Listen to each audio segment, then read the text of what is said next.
morning. My name is Josh. I live in San Francisco, California, and I'm here visiting for about a week with you guys, and I've met some of you, but by no means all of you, and I look forward to the pitch-in this afternoon. I grew up in Alabama, and that's not what we call those things, so I had to make sure I got that right.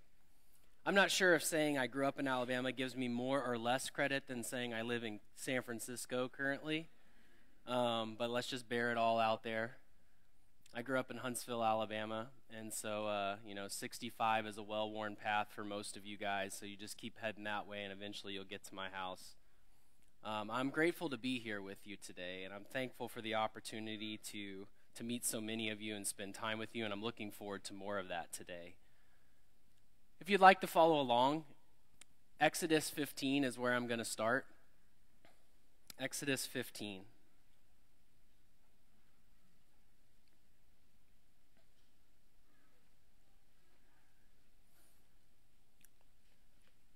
Imagine you're in a math class. The teacher's been preparing you for a test, giving you equations to solve, working through whatever it is in the curriculum that is math. And the test comes around. The teacher starts passing it out. She says, all right, you've got 20 minutes to work on this test. Here you go. You take your first glance down at the test, and the first question reads, define what it means for a country to be a first world country. And you're kind of looking around at everybody, like, what is this? This is math, right? You look down at question number 2, and it says something like, explain what white privilege is. And you're like, okay, what's going on here, right? That would be an unexpected and really, ultimately, sort of unfair moment, wouldn't it? Does God do that sort of thing with us? Where we know that there's some expectation of us and we think it's going to be one thing, and what really happens is it turns out to be something else entirely? Are we going to someday look at God kind of like the kid in that math class going, what have you been doing? What have you told me? This isn't what I was prepared for. And I believe if we go back into the book of Exodus and we look at the experience that the children of Abraham, the Israelites, had with God in these wildernesses that he moved them through, I think we can get a clear answer to this, even for us in Indiana in 2024. So let's look at Exodus, and we're going to start by looking in Exodus chapter 15. And I'm going to pronounce these places like someone from Alabama who lives in San Francisco might. And so if these places are not correctly pronounced, I hope you'll have enough grace to forgive me for that this morning. But I'm going to call this the wilderness of Shur. In Exodus 15, let's look at what God does and how the people respond and maybe some of the lessons in this. And through my sermon today, we're going to be looking at a few wildernesses, a few places God takes the people, and some of the lessons learned along the way, and make some applications here. So this is the first one, Exodus chapter 15, starting in verse 22. Then Moses made Israel set out from the Red Sea, and they went into the wilderness of Shur. They went 3 days in the wilderness, and they didn't find water. And when they came to Marah, they could not drink the water of Marah because it was bitter. Therefore it was named Marah. And the people grumbled against Moses, saying, what shall we drink? And he cried to the Lord, and the Lord showed him a log. And he threw it into the water, and the water became sweet. And there the Lord made for them a statute and a rule, and there he tested them, saying, if you will diligently listen to the voice of the Lord your God, and do that which is right in his eyes, and give ear to his commandments, and keep all of his statutes, I will put none of the diseases on you that I put on the Egyptians, for I am the Lord, your healer. The first thing that most of us would assume about a desert is there's not a lot of water. And so it makes sense to us that one of the first problems that the Israelites would bump into in a desert is that they can't find any water. What's unexpected about this story is not so much the lack of water, but the solution to the lack of water. They say, hey, Moses, you're supposed to be leading us, right? So lead us to water. Now, bear in mind that God had already done some pretty amazing things, right? To even put them in the position that they're in a wilderness to want water, right? Remember, they were in Egypt. Remember, Egypt wasn't a great life for them presently.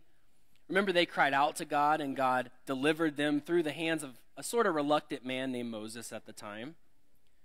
And Moses and his brother Aaron were given this charge by God to lead the people out, and they did so by the power of God with many great works and miracles. We refer to them as the 10 plagues that occurred in Egypt, manifesting ultimately in a final plague that was severe and harsh and wondrous, that led them to the Red Sea that God parted for them. And here they are in the wilderness, having experienced those things, and now they need water. What's God's answer for them? How does God deal with this? Well, ultimately, he provides them water. He provides them water in some uncanny ways, right? They get to water that's bitter. I'm just going to say about that must mean that it was unsafe to drink. And the solution is for Moses to throw some wood into the water, and somehow God makes it such that wood solves the problem. The water is now able to be drunk and enjoyed. But did you notice some of the language around this experience that they're having? You know, the proposition that I gave to you as we began this lesson this morning is this sort of this imagery, this figure of being in a math class and being given a test, and the test has nothing to do with math, right? Well, look at some of the language in this experience. When they're asking, what are we going to drink? And God shows Moses a log and he throws it in the water. And from this, God gives commandments. He gives statutes and rules. He's sort of establishing what the class is about. Class is in session, Israelites. You're going to bump into things like this, and here's what I'm going to be teaching you along the way. And he says that he made it a statute and a rule, and it says that he tested them there. So God is kind of planting his flag in this moment, saying, all right, this is the test. I'm giving you the answer right now. I'm going to show you what I want you to learn. I'm going to give you the solution to the problem so that you'll know that when there are further tests, you can kind of remember this moment. You can remember the cheat sheet that I've given you, and you all have learned something. And the lesson in this is that he wants them to keep his commandments, his statutes and rules, and the result of that, the dynamic that he'll have with them is then he will bless them and be their healer. Right? He doesn't say that he'll be merely, a water bottler, right? But he says that actually this is a bigger lesson. This is a lesson of healing, and I'm the provider of that. And so I want us to appreciate this dynamic that God is establishing very early on in what we sometimes refer to as these wanderings, right? This leading through the wilderness that God is bringing them through to get to the promised land. God is not only giving them a test, he's not only giving them the answers, but this test and answers that they're experiencing, this process by which they're walking through the wilderness with him, is teaching them about him and his character, who he is and what he intends for them. Let's look in Exodus chapter 16, because we see another part of the desert that they come to has another name, the wilderness of sin. And I want us to see a few things here in this text. So this is Exodus 16. We're going to read verses 1 through 12 together, and we're going to see how this unfolds. Exodus 16, beginning verse 1. So they set out from Elim, and the congregation of the people of Israel came to the wilderness of Sin, which is between Elim and Sinai, on the 15th day of the second month after they had departed from the land of Egypt. And the whole congregation of the people of Israel grumbled against Moses and Aaron in the wilderness, and the people of Israel said to them, "Would that we have died by the hand of the Lord in the land of Egypt, when we sat by the meat pots and ate bread to the full, for you've brought us out into this wilderness to kill this whole assembly with hunger." Then the Lord said to Moses, "Behold, I am about to rain bread from heaven for you, and the people shall go out and gather a day's portion every day, that I may test them, whether they will walk in my law or not. On the 6th day, when they prepare what they bring in, it will be twice as much as they gather daily." So Moses and Aaron said to all the people of Israel, "At evening you shall know that it was the Lord who brought you out of the land of Egypt, and in the morning you shall see the glory of the Lord, because he has heard your grumbling against the Lord. For what are we that you grumble against us?" And Moses said, "When the Lord gives you in the evening meat to eat, and in the morning bread to the full, because the Lord has heard your grumbling that you grumble against him, what are we? Your grumbling is not against us, but against the Lord." And then Moses said to Aaron, "Say to the whole congregation of the people of Israel, 'Come near before the Lord, for he has heard your grumbling.'" And as soon as Aaron spoke to the whole congregation of the people of Israel, they looked towards the wilderness. And behold, the glory of the Lord appeared in the cloud. And the Lord said to Moses, "I have heard the grumbling of the people of Israel. Say to them, at twilight you shall eat meat, and in the morning you shall be filled with bread. Then you shall know that I am the Lord your God." I'm going to go ahead and put up these bullets. I'll just make them available here from the outset. The next problem that the Israelites encounter in the wilderness is there's not a lot of food going around. And so they're starting to get hungry, they're starting to complain, and they go to Moses and Aaron and say, "Hey, you need to fix this for us." Moses and Aaron are like, "Well, who are we to fix this for you? We're in the desert too, people." Ultimately, it seems like the events, the testing, the learning of Exodus 15 hasn't really taken root. Remember, God said, "I am your healer." Well, who do they turn to be healed of their hunger in this moment? Well, they're still looking at Moses and Aaron, saying, "Hey, do something." They're grumbling and complaining. They're not soliciting the Lord with any measure of faith, seemingly, in this moment. And so in this, we have some rebuke from Moses and Aaron to a degree. They're saying, like, "Look, we can't fix this for you. We'll go talk to God about it." Well, God hears the complaint, the grumbling, and certainly meets them with a solution for the problem that faces them. But did you notice in verse 4 the reversal of sorts that exists in this moment? Look at it again. The Lord said to Moses, "Behold, I'm about to rain bread from heaven for you, and the people shall go out and gather a day's portion every day, that I may test them, whether they walk in my law or not." God's already sort of given them the solution. He's already said, like, "Hey, if you listen to me and walk in my laws, I'm going to bless you. I'm going to be your healer." But there seems to be a little uncertainty in this moment whether they're going to, bite on that. Whether they're actually going to do the thing that God proposed that they do back when they needed water. That they would trust him to be their healer. That they would listen to his commands, his statutes, and his rules, and be the blessed people that he wanted them to be. So in verse 4 here of chapter 16, God say, look, this is the test. This is your moment. I've told you what the answer to this is. Now, here you go. Notice in verse 12 another angle, another aspect of what they're supposed to be learning.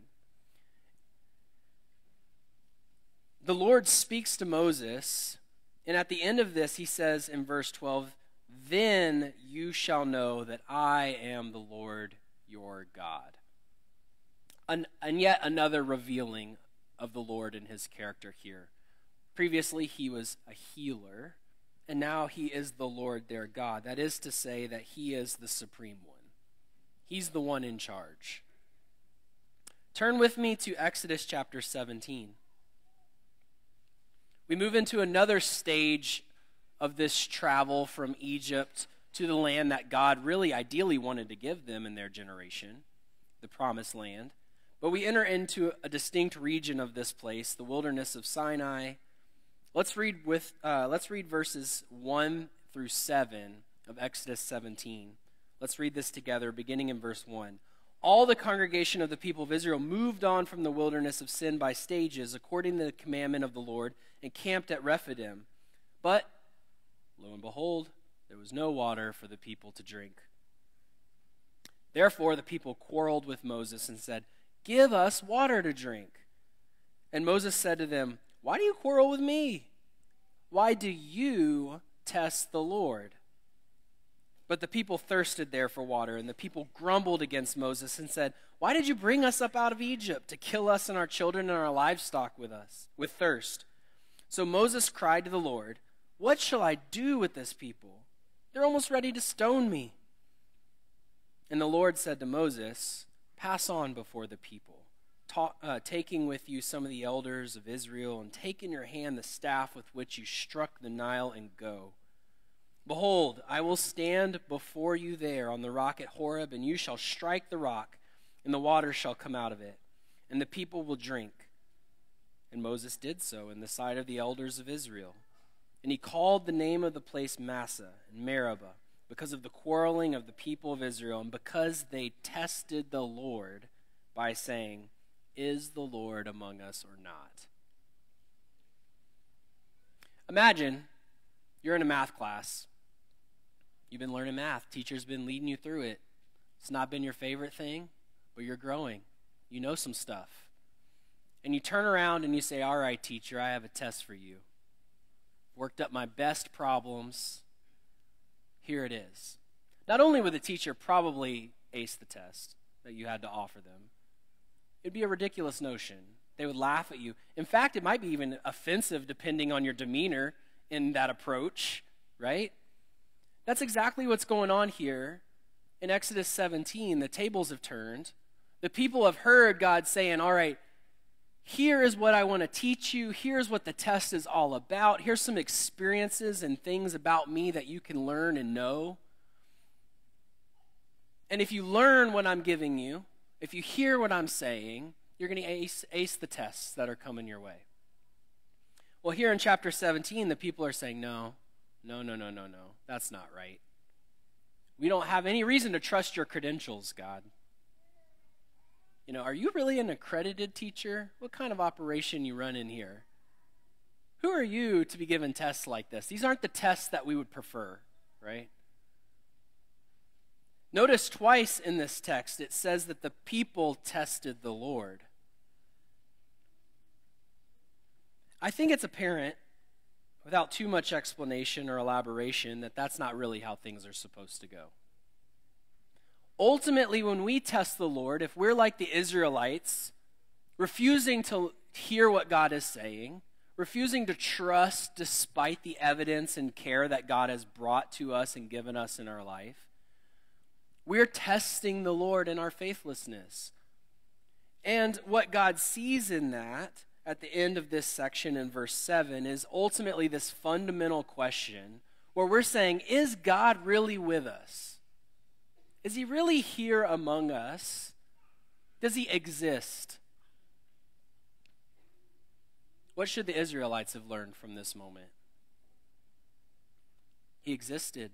Not only did he exist, he was there present with them, solving their problems, listening to their complaints, giving solutions. Not only was he doing that, but he was personally invested in them. He was saying, "I am the Lord God. I am your healer." He sent his servant Moses to be among them as a representative of his presence, as a representative of his power and his care. They had no place to test the Lord. They had no cause to ask the question, is he among us or not? They're not in Egypt anymore. And yet, here we are. One final wilderness that I want us to see is in Numbers chapter 12. Numbers chapter 12. This is the wilderness of Paran. And we're going to read beginning in Numbers chapter 12. We'll start in verse 16. And we're going to actually read into chapter 13, verse 2.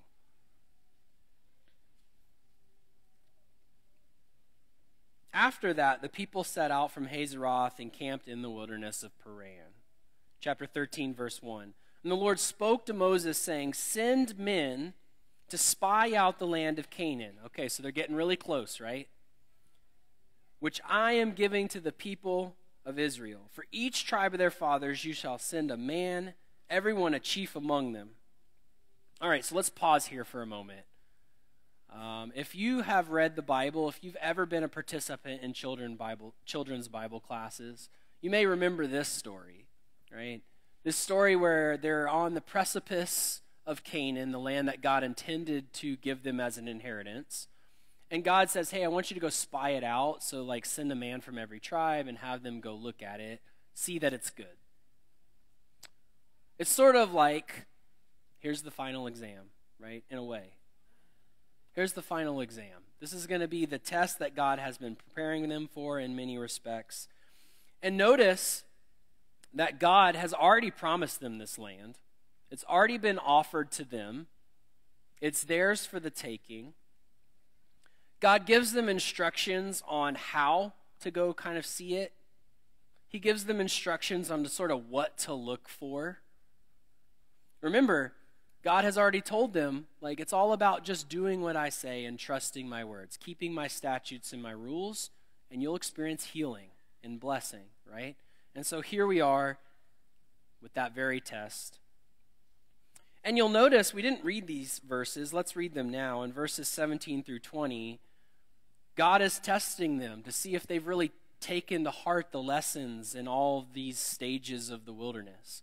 Beginning in verse 17, Moses sent them to spy out the land of Canaan and said to them, go up into the Negeb and go up into the hill country and see what the land is and whether the people who dwell in it are strong or weak, whether they are few or many, and whether the land that they dwell in is good or bad, whether the cities that they dwell in are camps or strongholds, and whether the land is rich or poor, and whether there are trees in it or not. Be of good courage and bring some of the fruit of the land. Now the time was the season of the first ripe grapes. So through all the wilderness wandering, notice at the end of this, verse 20, God's brought them at the exact right moment, agriculturally, to prove to them that it is a good land. They didn't arrive in the dead of winter, right, in rainy season where nothing's growing. Here they were at the right time to see the fruit, bring it back, to make a good observation of the land. And God is testing them. Moses is saying to them, hey, like, listen, follow the rules, do it the way that God's saying, trust all these things. He's going to give you proof of it. You're going to be able to bring back fruit. In fact, he's telling you to do that. And he says to do it all with good courage. We might say faith, trust. You know what is notably absent in this directive? You might expect spies to go gather some intelligence to actually form a decision on whether or not you should act. But the spies are not actually doing that. They're more like surveyors. They're just kind of gathering information for information's sake. They're not actually forming an opinion on whether they're going to be able to take the land, because God's already said, you're gonna take the land. It is yours. That's important for us to see, and yet, what's the result of this moment? Spoiler alert. They fail the test. Let's read in Numbers chapter 14. We'll read verses 26 through 35. This is by no means the entire explanation of what occurs and all the consequences and ins and outs, but this will give us a good taste of it. Beginning in verse 26, Numbers 14. And the Lord spoke to Moses and to Aaron, saying, how long shall this wicked congregation grumble against me? I have heard the grumblings of the people of Israel, which they grumble against me. Say to them, as I live, declares the Lord, what you have said in my hearing I will do to you. Your dead bodies shall fall in this wilderness. Of all your number listed in the census from 20 years old and upward who have grumbled against me, not one shall come into the land. where I swore that I would make you dwell, except Caleb, the son of Jephunneh, and Joshua, the son of Nun. But your little ones, who you said would become prey, I will bring in, and they shall know the land that you have rejected. But as for you, your dead bodies shall fall in the wilderness, and your children shall be shepherds in the wilderness 40 years, and shall suffer for your faithlessness, until the last of your dead bodies lies in the wilderness. According to the number of the days in which you spied out the land, 40 days, a year for each day. And you shall bear your iniquity 40 years, and you shall know my displeasure. I, the Lord, have spoken. Surely this will I do to all the wicked congregation who are gathered together against me. In this wilderness they shall come to a full end, and there they shall die. Hold up, what's happened here? We didn't read it, but in between the directive, the command, and this moment, the spies were sent out according to the tribes, one for each. They brought back fruit of the land. They said whether there was camps or strongholds. But their response to that was not of good courage. They came back with a lot of facts about the land, just like God told them to come back with, but they lacked the faith that would lead them to the correct interpretation of their observations. Rather than having good courage, they had fear. They lacked faith, and so they interpreted the good land with a lot of people and strongholds as, well, it's too much. There is no way that it can actually be ours. It's too good of a land with too many people who care too much about this land being theirs. If they had gone with faith and learned from the testing at the various stages of the wildernesses and had the good courage that they spoke of, they would have had the same exact set of facts in front of them, except they would have said, and we're ready for God to give it to us. God has indeed kept his word and given us a very good land. He's brought us to the precipice of wealth and prosperity and blessing, and we're ready for it. And yet, here we are. And God says, look, you failed. I've been preparing you this whole way, and you've disappointed me. You've grumbled the whole way. You haven't learned any lessons, and so you're going to pay for it. You're going to get exactly what you want, exactly what you fear. You're going to have to wander and wander. And the kids that you said would be destroyed by trying to take this land, they're going to be the ones that get to enjoy it. And so famously, notably, God condemns them to further wandering, further testing, never being able to embrace and enjoy the land that they had just witnessed for themselves as being good. Israel failed the test. They go back to the wilderness. We won't read this, not all of it, but I wanted to offer this up to you. The list behind me, if you can read it, if you can see it, I'll read it here in a moment, represents, in my own words, some of the lessons that are repeated and learned when they have to kind of go back to the drawing board. Full disclosure, in high school, not a very good student. I default sort of naturally to sort of laziness. I wait to the last minute to do things. And in high school, that was in full swing, right? I was at my most realized version of myself. Let me put it that way. There was a couple classes that I was on the verge of failing throughout high school. One, I effectively did fail, but my teacher was willing to let me put in some hours over a holiday break when the school was supposed to be closed to prevent me from actually failing the class. And so I had to repeat a lot of stuff. I had to do assignments that had been assigned many weeks prior again. And so I relate to this moment in Israelite history. They go back into the wilderness and they learn lessons. In Exodus chapter 15, we see a lot of this. God punishes the lawbreakers among them. You remember the Sabbath being broken by some people picking up sticks? That's the lesson shared there. Remember in Numbers chapter 16, God causes the ground to swallow this rebellion that Korah is leading. And one of the lessons I see in that is God hates the proud. God sends a plague on those questioning God's actions a little bit later in Numbers chapter 16. God is righteous. God causes Aaron's rod to bud, reminding us that it is God's authority that matters. God answers the people's worry by giving holiness laws through Numbers 17 through 19. Right? God is actually doing a loving thing, giving that to them. God is love. Moses hits the rock for water instead of speaking in Numbers 20, verses 8 through 13. God is to be respected and revered. God defeats the Israelite enemies in Numbers 21 and 31. God is powerful. He's a warrior. God curses with snakes and then heals with the golden or the bronze serpent, reminding us that it is God who afflicts and heals and God who brings redemption and salvation. Balaam ends up, instead of cursing Israel, as he tried over and over again to do for some money, he ends up blessing Israel, teaching and reminding us that God's cause is never undone. His plans are never thwarted.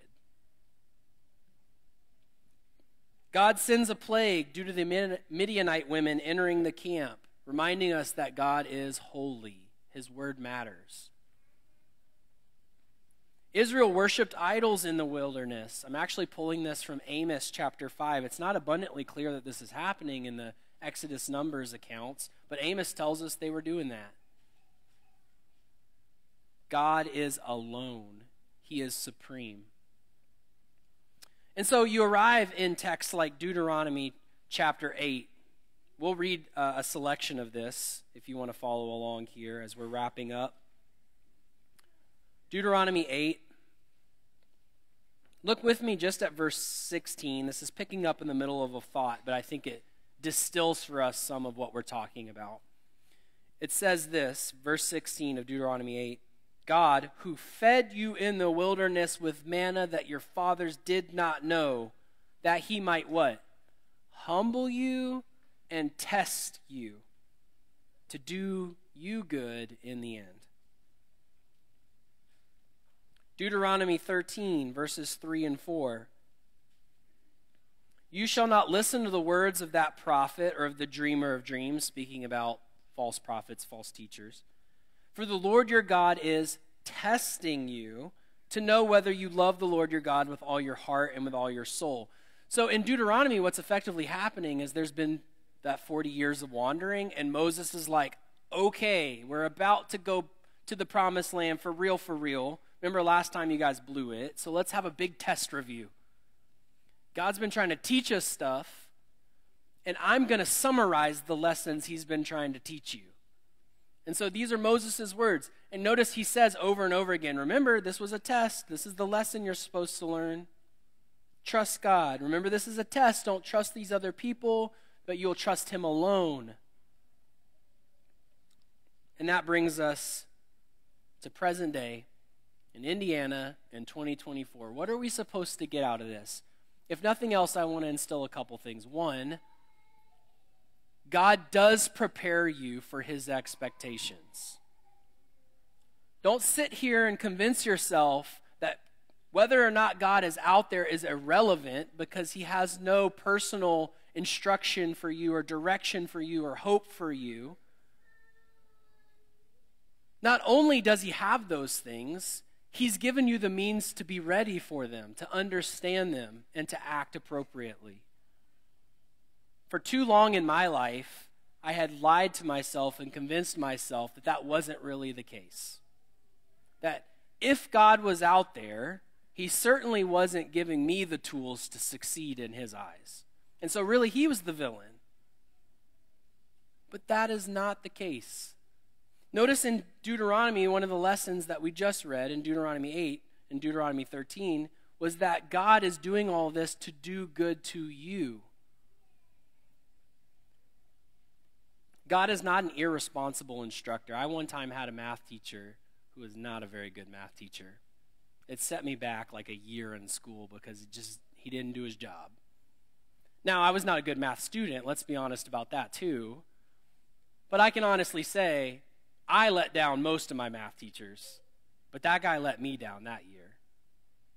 God's not that way. God is not, that one bad math teacher. In Hebrews chapter 4, we read this as the scripture reading, but I want to repeat some of this. The language of Hebrews speaks of a rest. Much like the Israelites looked forward to God's promise of Canaan and inheriting it, that was rest for those people.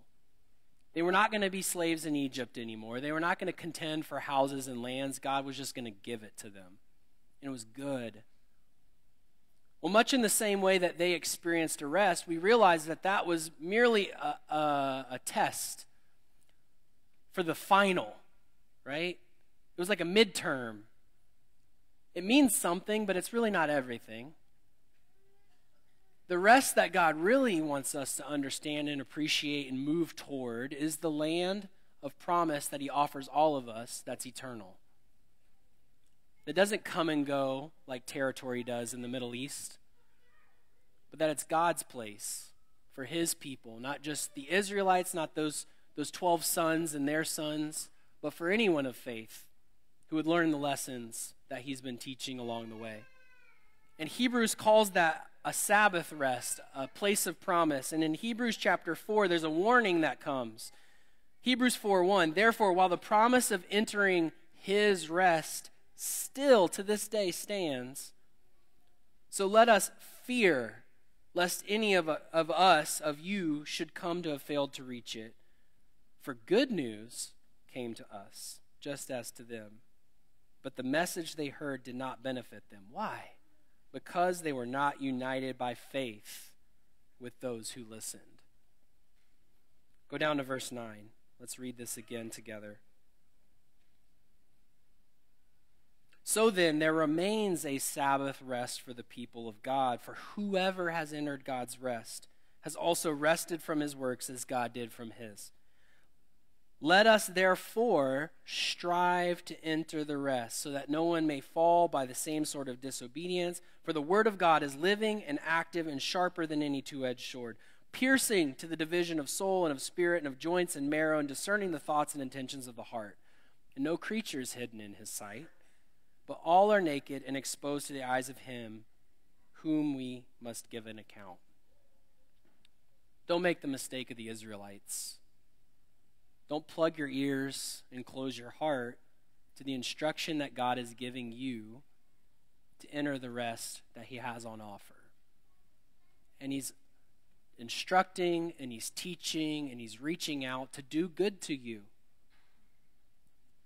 So learn the lesson. God prepares his people. In a way, the preparation of the Israelites was a lesson really for them, yes, but for you and me.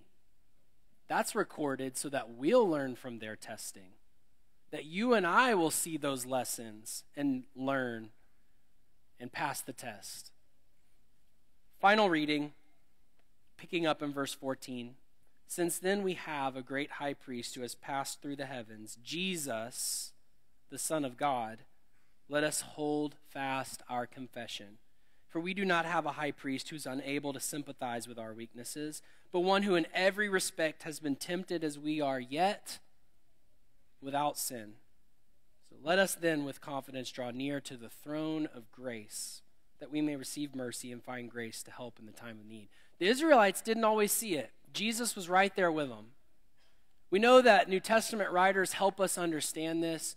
He was there in the rock. He was there in the fire. He was there in the smoke. He was there in the bread that came from heaven. He was there.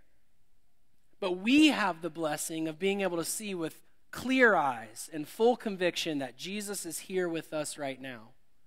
He's come in the flesh.